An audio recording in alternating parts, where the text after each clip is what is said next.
Former Vice President Atiku Abubakar has thrown his full weight behind a growing campaign led by activist and former presidential candidate Omoyele Sowore, a campaign demanding the immediate release of Nnamdi Kanu, the leader of the Indigenous People of Biafra. This movement gained momentum when Sowore issued a resounding call to action on his official X handle, challenging key figures including Peter Obi, Atiku himself, and Anambra State Governor Charles Soludo to rise above rhetoric and take visible action. He urged them to march to Aso Rock, declaring that the time for talk is over. For Sowore, this is not about politics but principle, a unified stand for justice and freedom. Then comes the unexpected twist. Just a day later, Atiku broke his silence and instantly shifted the political conversation. He condemned Kanu's prolonged detention as a festering wound on the nation's conscience and a glaring violation of the rule of law.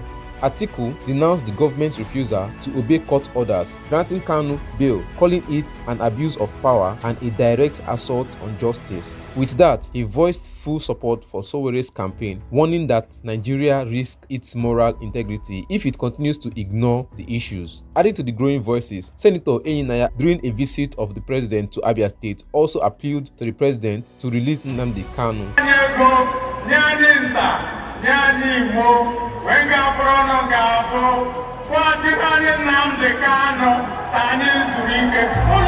Sowore, capitalizing on the renewed momentum, announced that the long-awaited #Free Nnamdi Kanu Now protest march to Aso Rock will hold on the 20th of October at 7 a.m., a date now poised to become one of the most watched moments of civil action in recent years. Meanwhile, inside the courtroom, the legal struggle persists. Justice James Omotosho of the Federal High Court in Abuja has adjourned Kanu's terrorism-related trial to October 18th, citing delays by the Nigerian Medical Association in completing a medical assessment of his health. The judge previously ordered a panel of experts to evaluate Kanu's condition amid growing concerns over his well-being.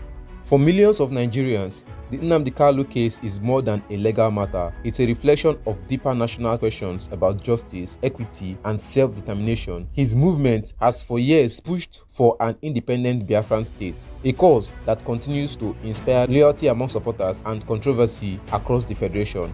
Kanu's saga stretches back nearly a decade. First arrested in 2015 on charges including terrorism, treasonable felony, and unlawful association, he fled the country before being rearrested in Kenya in 2021 and has returned to Nigeria, where he has remained behind bars ever since. Now, as Sowore's activism converges with Atiku's unexpected endorsement, the stage is set for a politically charged October. The coming weeks may not only determine the fate of Nnamdi Kanu, but could also redefine the boundaries between activism, politics, and justice in Nigeria.